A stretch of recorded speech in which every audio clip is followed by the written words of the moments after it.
Today I need to make some gold mother of pearl discs, and I need 6 of those, all in different sizes. It doesn't make sense to buy all of this because I need such a small amount of pearl that the shipping on top of it would probably be twice the cost of the pearl, maybe even more. So I think I'm going to make those. I started, of course, with these pearl blanks, and I just rough cut them out. I blackened them first with just magic marker, and I cut them out oversized, as you can see here, with a jeweler's saw. I have no confidence in my ability to cut a perfect circle with a jeweler's saw, so I'm going to use a different technique. I've chucked a piece of 3/4 inch dowel into the metal lathe. Wood wouldn't be the thing that we would normally turn in a metal lathe, but it's more than precise enough because what I turn out here will be absolutely concentric, whether this is round or not. So this works for me, and it's real easy to work, and it's cheap, so I can afford the waste.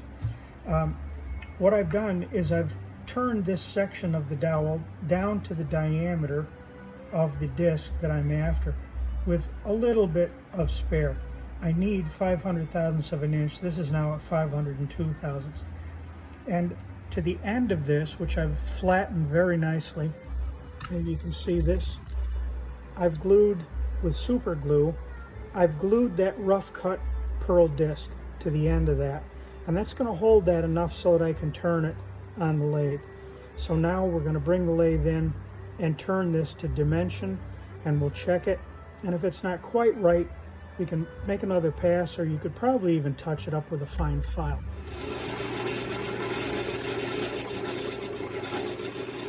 I'll take a very light pass here. The pearl material is, of course, more like stone than anything else, I suppose, so it's brittle.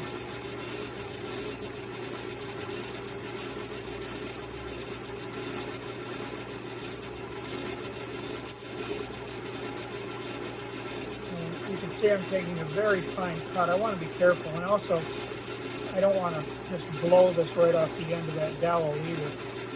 I suppose that super glue is strong, but it does have holding limits.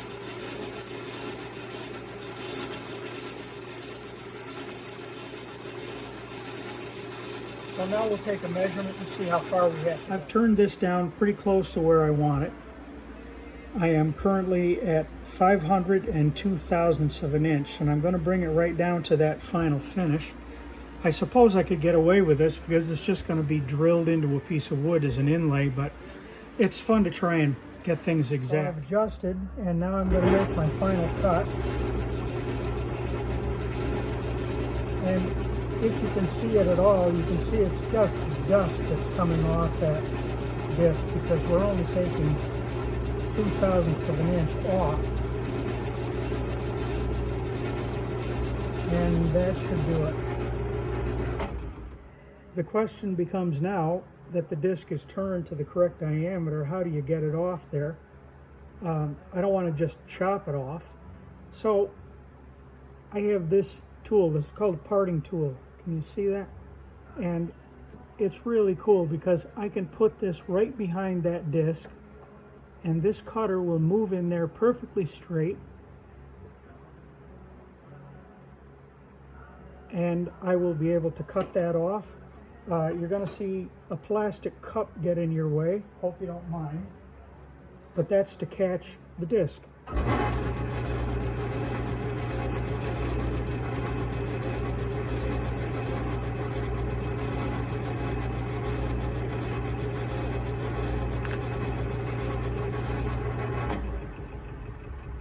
And there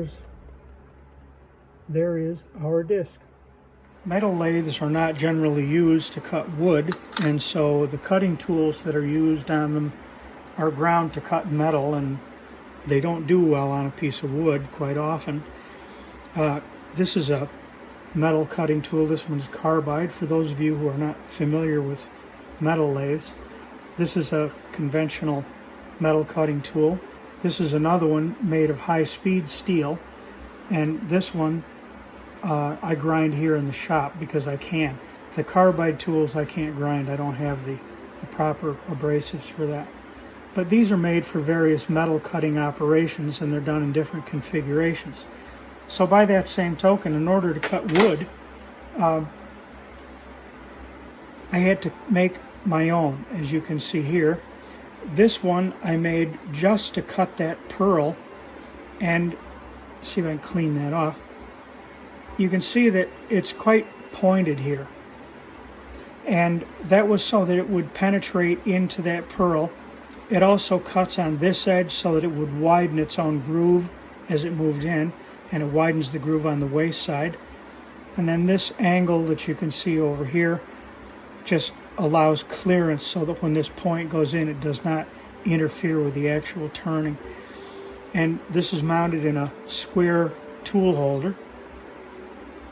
This tool I ground just for the purpose of downsizing these dowels, and it just made the process faster and much easier. If you tried to cut metal with this, you'd have terrible results because it's so wide. It would be quite a problem. And then this is my cutoff tool. It's narrow, and it's ground in such a way that it can penetrate straight into the material. And the neat thing about this is that on this square tool holder, as soon as I lock this down, those tools are exactly in the position where they last were, as long as I don't change the position. You can see the cross slide move. As long as I don't change that position, those tools are right where they were the last time I would have used them.